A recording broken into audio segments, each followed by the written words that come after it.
What is up, gamers? Today I'm going to be looking at the Forevala W60 lav mic kit from SmallRig. I bought this recently and I thought I would share what I think about it in case anyone else was looking into it. The SmallRig seems to be a lower priced alternative to products like the Rode Wireless Go or the DJI mic. But the downside of the SmallRig is that it does not do onboard recording, so you need to plug it into a camera or other audio recorder in order to use it. The kit comes with 2 transmitters and 1 receiver. They are all packaged into a convenient carrying case. Each transmitter has a built-in mic on the top as well as a separate mic port on the side. It has a spring clip on it that lets you clip it to a shirt, and it also fits into a shoe mount on other camera gear. And finally, it has a USB-C port for charging if you don't want to use the case. I'd say the build quality feels pretty nice. The body is aluminum and the top is plastic. One nice thing about the W60 is the built-in screen, which tells you the mic input level as well as your battery life. The receiver is built quite similar to the transmitter with an aluminum body and a plastic front bezel. It has a headphone out, a line out, and a USB-C charging port on the side. On the front it has a screen surrounded with 2 volume adjustment knobs. These control the output volumes of channels A and B. Now I'm going to get into the cons about the W60. One thing to mention about the charging case is that it only charges when it's plugged in. I feel like with the size and bulk of the case, they could have built a battery into it to charge the devices when you're on the go. Also, the case feels really nice, but when you look close, they're not using a real hinge for the case. It's one of those bending plastic hinges. I really hate this because if you use this on a daily basis, that hinge is definitely going to break off eventually. Also, they're pretty inconsistent with the advertised latency. They advertise it as a low latency 2.4 gigahertz connection, but if you go to Amazon, it'll say that the latency is as low as 10 milliseconds, but the manual says it's under 15. If you go to the website, it starts mixing and matching the numbers to whatever they like. Under 10 milliseconds, as low as 10, or is it 15 milliseconds? Well, the specs at the bottom of the site, as well as the manual, say under 15 milliseconds, so I'm going to go with that. Here I have a Uni-T function generator and an HP oscilloscope that I'm going to use to test the latency. The function generator is set to output a square pulse every second for 10 milliseconds. Both outputs of the function generator are outputting the same pulse. One output goes to the SmallRig transmitter and the other goes right into the oscilloscope. The output of the SmallRig receiver goes into the other channel on the oscilloscope. Now, as you can see on the screen, the top signal is the direct feed from the signal generator. The bottom signal is the output from the SmallRig. Okay, so now that we're on the same page here, look at the delay on the signal. We're looking at a whopping 32 milliseconds of delay. And I'll remind you that the transmitter is only like 1.5 feet from the receiver, so this is a best case scenario. That is more than double the advertised latency. Next we can start to look at the waveforms coming out of the SmallRig. See how it does not look like a nice square? The transmitter seems to do some sort of voltage smoothing, which we'll see more in a second. Now I've switched over to a sine wave on the function generator, and I switched to an analog scope because it's easier to visualize.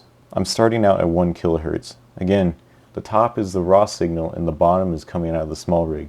At 1 kilohertz it looks pretty identical, which is good. That's what you want. But watch this. I move it down to 100 hertz and the signal from the W60 gets smaller. And at 60 hertz it's even smaller. And by the time you get to 30 hertz it looks like it's halved. Now keep in mind I have the low pass filter turned off, so this should be just the raw flat signal. So now I move up the scale and go up to 6 kilohertz. The amplitude looks okay, but look how fuzzy the line is. That's not particularly great. At 10 kilohertz you get almost half the signal, and by the time you pass 15 kilohertz you have practically no signal left. Now as I move backwards from 15 kilohertz to 10 kilohertz, you can see the signal start to come back. So what I want to think is that the SmallRig has some sort of built-in EQ so that the bottom end rolls off as well as the top end. This probably helps keep the output from the W60 cleaner, as our voices don't really use the super low or the super high frequencies. But as a content creator, I like to start out with all the data there and decide later if I want to cut those out. Now the rest of this is just going to be kind of messing around and see what I can throw at the SmallRig. I have a 1 kilohertz square wave and it looks alright, although it's moving around a little bit. But you throw a 200 hertz square wave at it and it starts to get really weird. Seems like the SmallRig tries to compensate for any voltage offset from ground, and if it stays at 1 voltage for too long, it'll start to bring that back to 0.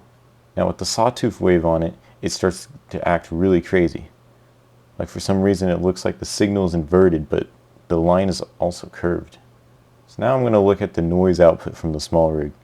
I've got a 100 millivolt signal on both outputs, but you can see the small rig has a bunch of noise on it. As I zoom in, the reference signal is completely flat, but the small rig is very bumpy. Okay, so here comes the end of this review. Is it a decent product? Is it worth buying? Alright, I'm cutting in here. I'm trying to edit this, and I'm like, man, this is just really not that great of a product. To be fair, all the audio in this video up to this point has been recorded on the small rig using the built-in lav mic. So I hope that gives you a good representation of what it will sound like if you were to buy this product. At first you listen to it and I'm like, okay, it was alright. The audio sounds okay, but I just can't get over like the sound of it. The more you listen to it, the more I'm just disappointed. Like I feel like it could have been so much more. The build quality is good, but it just doesn't, it's missing that crisp audio that you'd expect from a premium product. Would I recommend this? Probably not.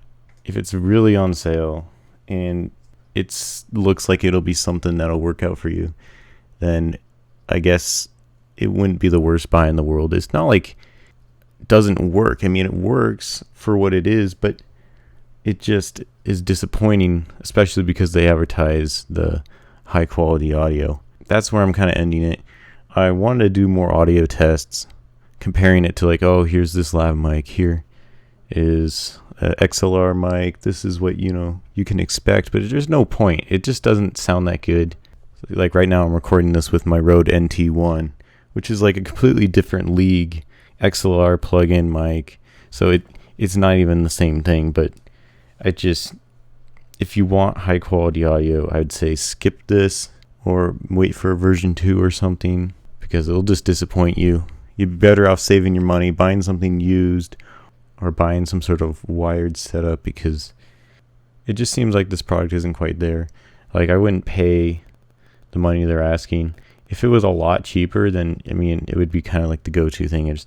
There's pros and cons, but you're like, once you're already spending like what, $150 for this, is it really, I would save up the more, get like the Rode or the DJI.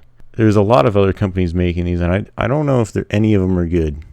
So I'm wondering, I think it's probably just you're better off buying something used that's wired. Get yourself like a Tascam or a Zoom recorder that you can just stick in your pocket, run the lav mic down there, and then mix it in post. See, here's the real problem with this product is you expect everything to work magically, but you're starting off with the analog signal from the microphone, and then you convert it to a digital signal, and then you have to compress that, send that over 2.4 gigahertz, and then what do? Now you convert back to an analog signal to output to your camera or whatever other recorder, and then what does your camera have to do? Convert it back to digital, right? Compress it again. It's really just not a great setup. What intrigues me more about the DJI mic is that it can do internal recording, and then I assume it doesn't do as much converting around. I think that's half your problem. Anyways, thanks for watching. I know not the most comprehensive review. I wish I could have done more, but I'm just kind of sick of looking at this thing. It was just such a disappointment. It works as what it is. I'm not going to return it, but it seriously has turned me off of getting other products from Small Rig. I thought they were a pretty reputable company and they make lots of products, but this is what happens. They make a crappy product, it turns you off, and then you lose a permanent customer. So is it worth releasing a product that's not quite there and then advertising it as the go-to solution? Is it really worth it? Anyways, thanks for watching.